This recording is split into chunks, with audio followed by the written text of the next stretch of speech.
मी doctor Anuradha Anil Varade, Amravati.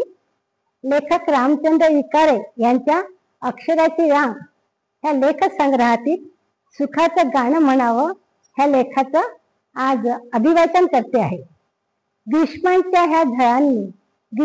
ह्या लगतच पिका कन्हावं, पावसाच्या धारे संगे सुखाचं गाणं म्हणावं, सुखाचं गाणं म्हणावं.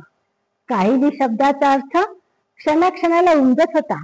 भोवतालच्या उष्ण हवेचा फेर जीवाला कासावीस करीत होता. केविलवाण्या प्रयत्नातून हवा देण्याचा प्रयत्न हातातील परप्रांतात करीत होते, पण भोवतालचं प्रचंड उष्णतेने व्यापलेलं. मग त्या कृत्रिम पंखात गार हवा कुठून येणार? सोबत सुरू झालेल्या घामाच्या धारा उष्णतेची जाणीव तीव्रतेने करून देत होत्या. अगदी जो घालमेल होऊ लागला. आग ओकणारा सूर्य वर मान करू देईना. सगळीकडे दाटून आलेल्या अस्वस्थतेचा वादळ मनात अक्षरशः धिंगाणा घालू लागला. दैचनीच्या साऱ्या सीमा बाण फुटून वाहू लागल्या. नेमकं काय करावं ह्याच प्रश्नात जीव अडकून पडला. ग्रीष्मांचा कहर शरीराभोवती टिंगा घालत होता. अचानक टप टप हा आवाज कानी पडू लागला. ह्या आवाजाचा हात धरून लहान लेकराचा धावतच विहूक अंगाखांद्यावर खेळू लागली. घामाच्या धारा शर्मनीने हळूहळू काढता पाय घेऊ लागल्या. टप टप पडणाऱ्या थेंबाचं परिवर्तन धारात झालं.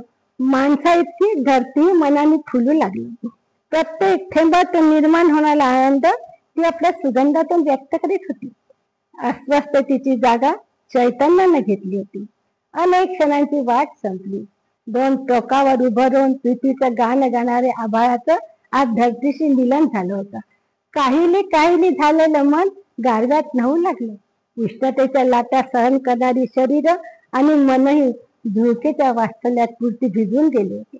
घामाच्या धारांनी अस्वस्थ झालेली मने पाऊस धारांनी मात्र प्रफुल्लित झाली होती. खरं तर अशा अनेक ऊन झळांनी आम्ही अस्वस्थ होतो. कुठे अबोल्यामुळे घरं मुकी होऊ लागली, तर कुठे जनरेशन गॅप नावाचा व्हायरस घराला उत्तर दूषित करू लागला.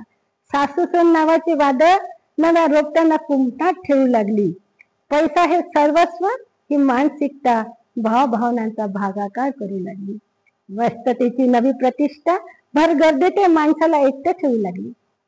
तर ह्या पंखात बळ निर्माण करण्यासाठी शक्तीपणा लावणारे हात पाणावलेल्या डोळ्यांनी त्याच पंखाच्या पलटीची वाट पाहताना दिसून येतात.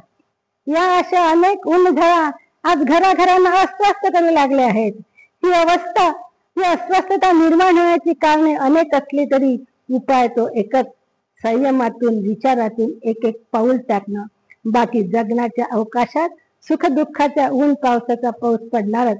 अशा संघर्षाच्या प्रत्येक उन्हात काहिली होणाऱ्या अस्वस्थ जीवांना मात्र पडणाऱ्या सुखाच्या पावसात चिंब भिजायचं विसरू नये. कारण याला जगणं म्हणतात.